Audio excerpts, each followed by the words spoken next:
कौन सा मिसलीड कर रहे हैं? कोई मिसलीड नहीं कर रहे हैं, सत्य है। सब नहीं किया, दिखाइए। नहीं किया, किसी ने नहीं किया, किसी ने नहीं किया। तारिक साहब, आपका जमीन भी खसक गया इस बार चुनाव में, चिंता मत करिए। वो कांग्रेस पार्टी का नेता है, वो टिकटार्थी था विधानसभा के चुनाव में, उसको टिकट मिल भी गया। बाद में इन लोगों ने कहा कि बड़ा गड़बड़ हो जाएगा, उसका टिकट बदल दो, तो अंतिम समय में इन लोगों ने टिकट बदल दिया। आजकल वो किताब लेके नहीं आ रहे हैं, कहा कि टोटल बात उस संविधान के विरुद्ध कर रहे हैं। पूरा अपना शपथ ग्रहण का तिथि घोषित कर दिए कि फलना तारीख को हम शपथ ग्रहण लेने के लिए राजभवन जा रहे हैं। स्वघोषित मुख्यमंत्री अपने को बना दिए। अब उनका हश्र जानिए सभापति महोदया, 79 से 25 पर आ गए, 25 पर आ गए। उनके साथ ज्यादा मत सटिए, नहीं तो बिहार में जो हालत हुआ है वही वहां भी होगा, तो इसलिए उधर मत सटिए, थोड़ा दूरे रहिए, डिस्टेंस बना के रखिए। महोदय, हम लोग चुनाव सुधार पर चर्चा कर रहे हैं। हालांकि हमारे देश की जो चुनाव प्रणाली है वो पूरी दुनिया में सर्वश्रेष्ठ चुनाव प्रणाली है, और आज हमारे देश की चुनाव प्रणाली की चर्चा पूरे विश्व में होती है कि पूरी निष्पक्षता के साथ इस देश में चुनाव होता है। लेकिन फिर भी चुनाव प्रक्रिया में कोई और भी कितनों अच्छा से अच्छा हो, उसमें कोई ना कोई सुधार की गुंजाइश होती है, और इसलिए हम लोग इस चुनाव सुधार पर चर्चा कर रहे हैं। हम सब लोग यह उम्मीद कर रहे थे कि विपक्ष की तरफ से यह आएगा कि अभी जो वर्तमान चुनाव प्रणाली है उसमें क्या सुधार की गुंजाइश है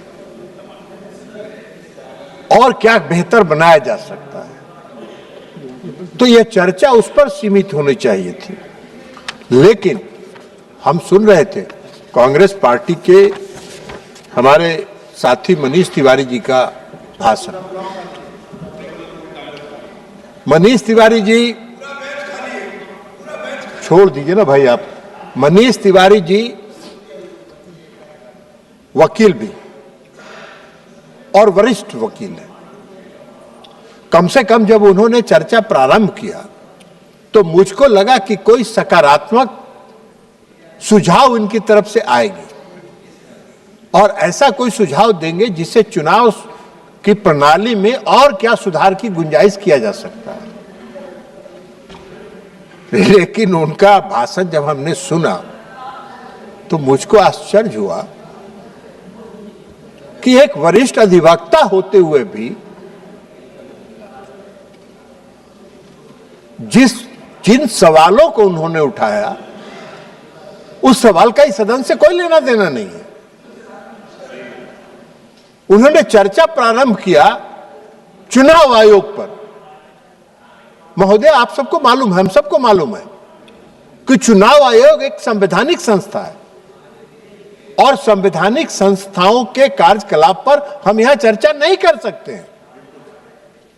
लेकिन फिर भी वो चुनाव आयोग के कार्यकलाप पर चर्चा कर रहे थे, अब उस पर प्रवचन दे रहे थे। अभी नहीं है, चले गए। लेकिन हम समझते हैं, मैंने हमको आश्चर्य हुआ इस बात से कि मनीष जी जैसा विद्वान आदमी, पढ़ा लिखा आदमी, जिसको संविधान का पता है, वो भी चर्चा कर रहे हैं। तो इसलिए उन्होंने चुनाव आयोग के सवाल पर चर्चा किया जिसका यहां कोई गुंजाइश नहीं है। हाँ, उन्होंने कहा कि चुनाव आयोग को प्रभावित किया जाता है। चुनाव आयोग को हम लोग प्रभावित नहीं करते हैं। इस देश के प्रधानमंत्री आदरणीय नरेंद्र मोदी जी की सरकार कभी किसी संवैधानिक संस्थाओं के कार्यकलाप में कोई हस्तक्षेप नहीं करती है। आप करते थे। अरे वाह भाई वाह, आप कुछ बता दें। आप जिसके साथ गलमहियां लगाए हुए हैं, गिल साहब उदाहरण है इस देश में। गिल साहब मुख्य चुनाव आयुक्त थे और मुख्य चुनाव आयुक्त से हटते राज्यसभा में पहुंच गए और कांग्रेस सरकार में मंत्री बन गए। और आप कह रहे हैं प्रभावित करते हैं। कोई उदाहरण है क्या? कोई उदाहरण है कि मोदी जी की सरकार में किसी संवैधानिक संस्था में बैठे लोगों को राजनीतिक रूप से कहीं से जोड़ा गया हो? नहीं है। यह काम आप करते थे। उसके आगे भी कह बता देंगे कि जो सर्वोच्च न्यायालय में बैठे हुए एक जज थे, उनको भी राज्यसभा में लाए थे, कांग्रेस पार्टी ने लाया था। तो इसलिए वो छोड़ दीजिए। ये काम आपका है और ये काम मुख्य तौर पर आपका नहीं है। आप तो नहीं है, आप बेकार उसमें कर रहे हैं। उनके साथ ज्यादा मत सटिए, नहीं तो बिहार में जो हालत हुआ है वही वहां भी होगा। तो इसलिए उधर मत सटिए, थोड़ा दूरे रहिए, डिस्टेंस बना के रखिए। तो इसलिए महोदया हम कह रहे हैं कि मनीष तिवारी जी ने चुनाव आयोग पर, हमारा काम नहीं है वो। ये संसद पर चुनाव आयोग के कार्यकलाप पर चर्चा नहीं हो सकती है, लेकिन फिर भी बोल रहे हैं। विद्वान है तो बोल रहे हैं। अब विद्वान को कौन रोकेगा भाई? विद्वान है तो जो बोलेगा वही विद्वता में माना जाएगा। अब आप एक बात बताइए कि उन्होंने एसआईआर की चर्चा की। एसआईआर का चर्चा करने का ये सदन में हमको चर्चा करने का हक नहीं है। ये हमारा सरकार का फैसला नहीं है। ये मोदी जी की सरकार का फैसला नहीं है एसआईआर कराने का।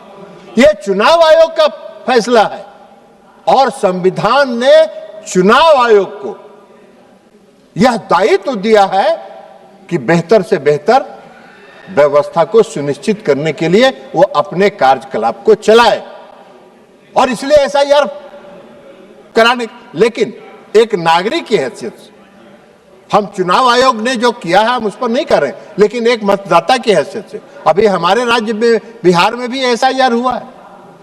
तो एक नागरिक की हैसियत से हमको जो अनुभव है कि अगर स्पेशल इंटेंसिव रिवीजन अगर चुनाव आयोग कर रहा है किसी भी दृष्टिकोण से, वह गलत नहीं है, वो 100% सही है। क्या कहा है चुनाव आयोग ने? चुनाव आयोग ने क्या कहा है कि भाई 2003 में एसआईआर हुआ था और 2003 के बाद हम एसआईआर करा रहे हैं। 2003 के बाद जो जो लोग मतदाता सूची में आए हैं उनको 11 विकल्पों के साथ इस देश के हम नागरिक हैं, हम इस देश के नागरिक हैं, इससे संबंधित एक प्रमाण पत्र जमा करिए। हम अगर इस देश के नागरिक हैं और हमको चुनाव आयोग कह रहा है कि आप नागरिकता का अपना प्रमाण पत्र दीजिए, तो हमको क्या दिक्कत होगी? हमको क्यों परेशानी होगी? मैंने भी इस बार एसआईआर हुआ, हमने भी फॉर्म जमा किया, सारे प्रमाण पत्रों के साथ हमने किया। अब इनके लिए दिक्कत है कि जो इस देश का नागरिक नहीं है। महोदय हम आपको एक बात बता देते हैं, जब एसआईआर की प्रक्रिया शुरू हुई तो बिहार में 2 जिले ऐसे हैं जिन जिलों में 5 लाख लोग से ज्यादा लोगों ने 3 महीने में नागरिकता प्रमाण पत्र के लिए आवेदन किया। वो कौन थे भाई? कौन थे वो कौन थे? और अगर ऐसे लोगों को सत्यापित करने का काम चुनाव आयोग कर रहा है तो चुनाव आयोग क्या कर रहा है? एक नागरिक की हैसियत से हम इस बात को कह सकते हैं। 11 विकल्प में आपको एक विकल्प भी दे सकते थे।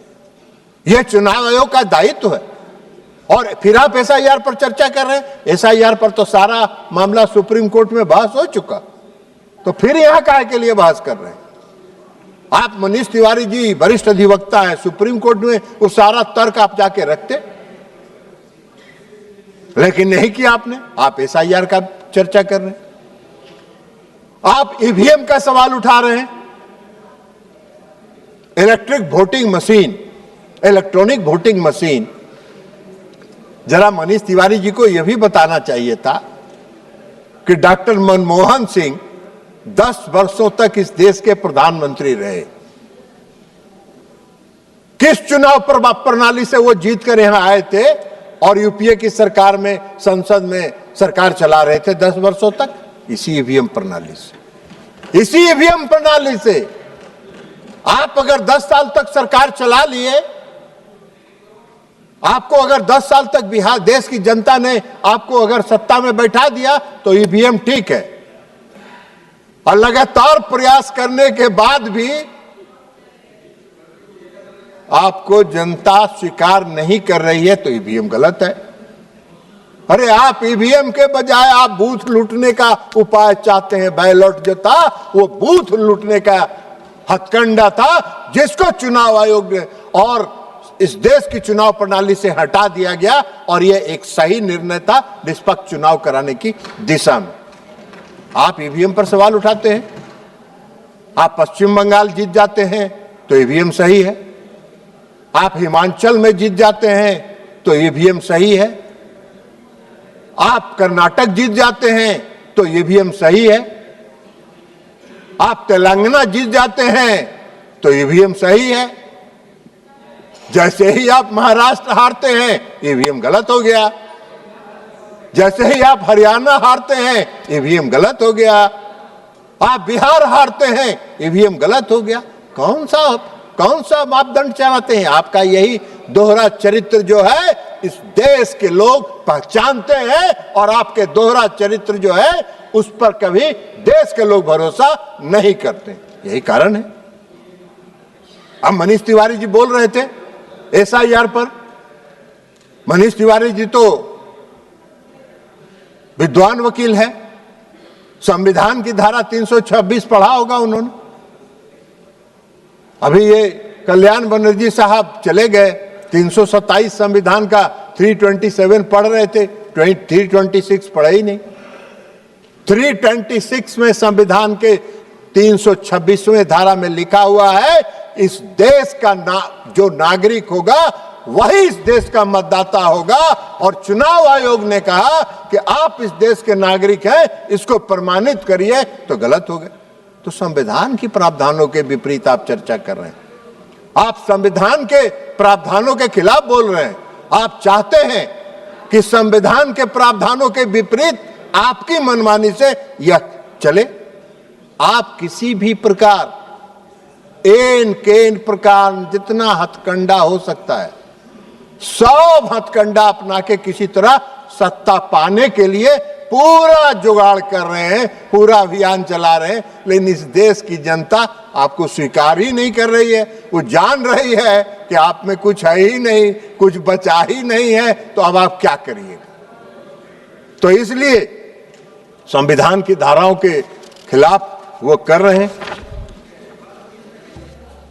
अब सवाल ये नहीं है, हम चुनाव सुधार पर चर्चा कर रहे हैं, लेकिन इन सबों का विपक्ष के जितने नेता हैं सबों का भाषण हमने सुना। सबों का भाषण चुनाव सुधार करने के बजाय चुनाव की जो वर्तमान सर्वश्रेष्ठ प्रणाली है उसको कैसे तहस नहस कर दिया जाए, उसको कैसे प्रभावित करने का रास्ता खोल लिया जाए, इसकी चर्चा कर रहे हैं।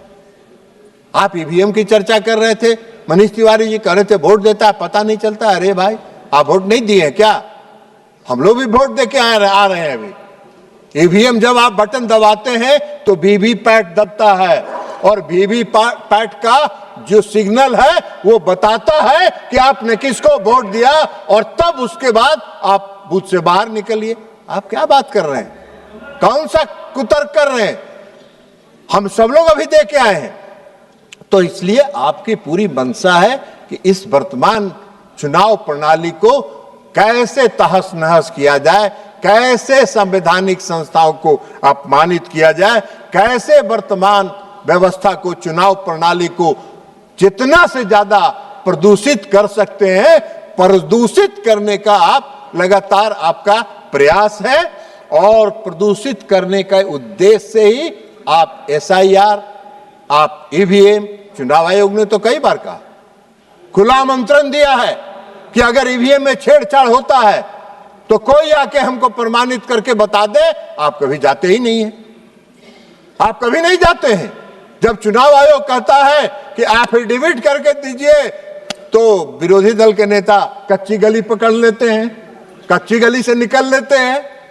तो ये कच्ची गली से निकलने के बजाय पक्की गली पकड़िए, पक्की गली पकड़िएगा तभी जनता का कुछ भरोसा आप पर होगा और तब आप पर कुछ जनता का भरोसा होगा। वैसे मेरा एक सुझाव है, अभी प्रधानमंत्री जी, आदरणीय प्रधानमंत्री जी ने एक सलाह दिया है, कहा है कि भाई हम मुफ्त टिप्स देने के लिए तैयार हैं।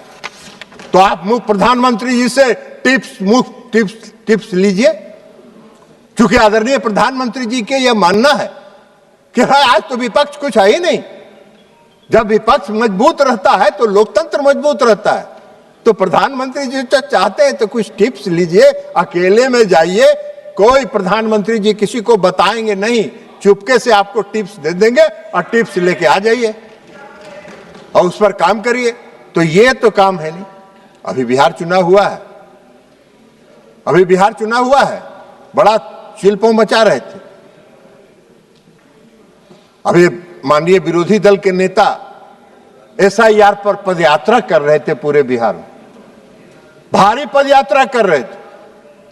और पदयात्रा में दरभंगा में गए तो इनकी रैली में इस देश के प्रधानमंत्री नरेंद्र मोदी जी को भद्दी भद्दी गालियां दी गई, उनके स्वर्गीय माता जी को भद्दी भद्दी गालियां दी गई। आपने एक बार भी उस घटना को कंडेम नहीं किया, आपने नैतिकता के आधार पर नहीं किया, आपने उसको भी नहीं कहा कि हम इसकी घटना की भर्त्सना करते हैं। और आप चर्चा करते हैं, कौन सा मिसलीड कर रहे हैं? कोई मिसलीड नहीं कर रहे हैं, सत्य है। सब नहीं किया, दिखाइए, नहीं किया, किसी ने नहीं किया, किसी ने नहीं किया। तारिक साहब, आपका जमीन भी खसक गया इस बार चुनाव में, चिंता मत करिए। किसी ने कंडेम नहीं किया, किसी ने इसकी भर्त्सना तक नहीं की।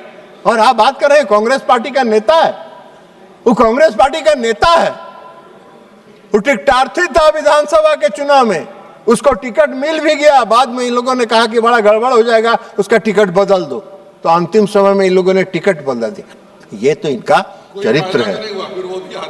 वो भी हार गया, जिसको बदले वो भी हार गया।